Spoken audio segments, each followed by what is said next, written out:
Let's be honest for a second. Do you actually know who's representing you? Welcome to today's explainer. We're handing you what is basically the ultimate consumer protection toolkit. We're going to show you exactly how to confidently vet legal professionals right here in the state of Texas. Honestly, it is shocking how many people completely skip this crucial step. But don't worry, because in just a few minutes, you're going to know exactly how to pull back the curtain. You'll be able to make absolutely sure the person standing beside you in a courtroom actually has the legal authority to even be there. Now, real quick, before we officially kick off our investigation, we just got to do a quick disclaimer. This explainer is for educational purposes only. It's not legal advice, okay? If you have specific legal concerns or need actual representation, please consult a qualified, active legal professional. All right, let's dive into this. Here is our roadmap for today. We're covering why bar status matters, decoding statuses, our step-by-step search guide, public versus private records, some advanced verification tips, and finally, the conclusion. Kicking things off with Section 1, Why Bar Status Matters, Protecting Yourself.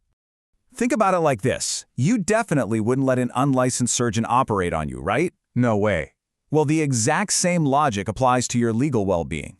The core danger we're trying to avoid here is falling victim to something called the unauthorized practice of law.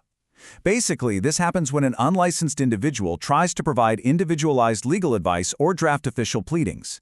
By checking an attorney's bar status through the State Bar of Texas, you are literally protecting yourself from people who are legally prohibited from doing these things. Because trusting someone who isn't authorized? Yeah, that can lead to an absolute disaster for both your case and your wallet. Moving right along to Section 2, Decoding Texas Attorney Statuses, the Lexicon. So, when you actually go to look a lawyer up, you're not just going to see a simple licensed or unlicensed tag. It's more of a spectrum. Let's break down the two most basic ones. First, you've got active status. That's the green light. It means the attorney is fully authorized to practice law and represent clients in Texas. Then you have inactive status. Now, this is a formal designation an attorney can actually ask for. By going inactive before the fiscal year starts, they get their annual membership fee slashed way down to just $55. Sounds like a good deal, right? But there's a huge catch. In exchange, they are strictly forbidden from practicing law, preparing pleadings, or even consulting on legal matters. Doing any of that while inactive is considered major professional misconduct. Now, this is super interesting. If you search someone and see the word suspension, don't jump to wild conclusions right off the bat. An administrative suspension is basically an automatic timeout for failing to meet some routine bar obligations. It doesn't necessarily mean the lawyer committed a crime, lied to a judge, or breached their ethical duties to a client. It's honestly just an administrative compliance issue, like paperwork, basically. So what exactly triggers this kind of automatic suspension? Well, common reasons include just forgetting to pay their active or inactive membership dues or missing the state-mandated attorney occupational tax.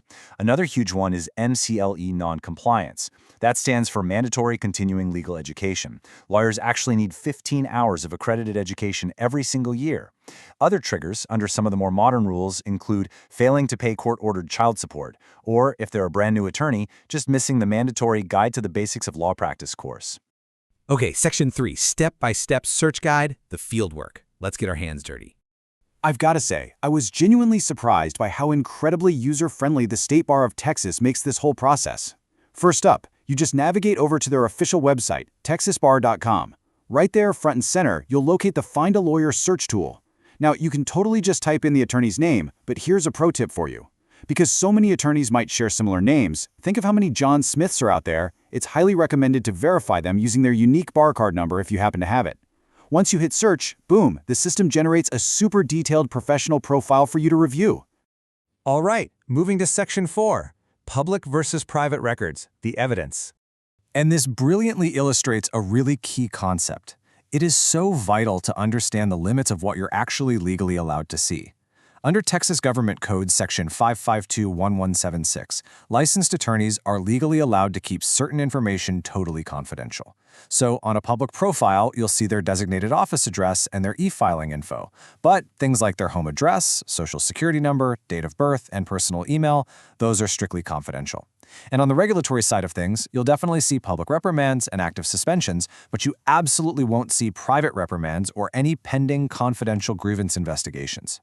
Now, if a lawyer does have a disciplinary history, it generally escalates in severity, kind of like a ladder. It starts with a private reprimand, which, like we just talked about, is totally confidential and completely omitted from public profiles. The next step up is a public reprimand. That one actually gets published in the Texas Bar Journal and is fully visible on their profile, though they are still allowed to practice law. After that comes an active suspension, which strictly prohibits the attorney from practicing law for a specified amount of time. Finally, the absolute most severe outcomes are disbarment or voluntary resignation, where they're just entirely stripped of their license and barred from practicing at all.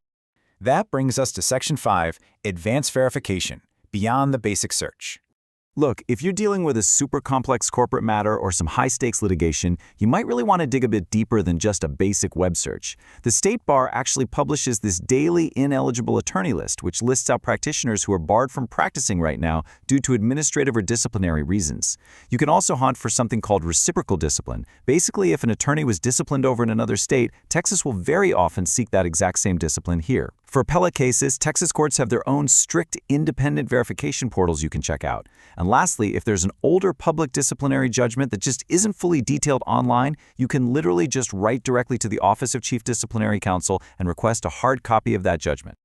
Okay, so I actually found a really fascinating recent shift in Texas law that you definitely need to know about, just so you aren't scratching your head over old documents. Historically, if a lawyer defaulted on a state-guaranteed student loan, it triggered an automatic license suspension. Bam, suspended.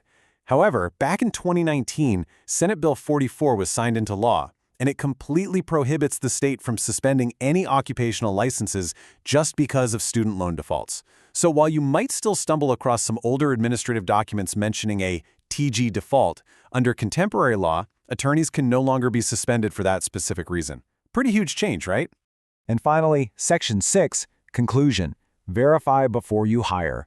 Let's see how this all kind of comes together in a real-world scenario. Imagine you run a search on a lawyer, and their profile pops up showing up probated suspension. What in the world does that mean? Well, unlike a normal active suspension, this actually means the attorney is still permitted to continue practicing law, but they have to remain under the very strict supervision of an evidentiary panel. Basically, they're on probation. They have to comply with very specific conditions. That could be anything from completing extra ethics training to paying assessed attorney's fees or even paying back client restitution. Knowing a crucial detail like this allows you to make a really informed decision about whether or not you personally want to take on that kind of risk as a client. So the crucial point here is captured just perfectly in this official directive straight from the State Bar of Texas regarding their ineligible attorney list. They explicitly state, please take appropriate measures to ensure that attorneys on this list are not allowed to make court appearances unless they prove that their license has been reinstated. It's a team effort, really. The entire system relies on everyone, judges, opposing counsel, and especially informed consumers like you, to help maintain the absolute integrity of the legal profession. Which naturally brings us to our final and most essential question for you today. Have you verified your attorney's active status? By taking just 5 minutes out of your day to head over to texasbar.com and run a quick search, you are literally safeguarding your legal rights. The tools are completely public, and best of all, they're free. Which really just leaves us with one final thought to ponder. If you don't take 5 minutes to verify their status today, who exactly are you trusting with your future tomorrow?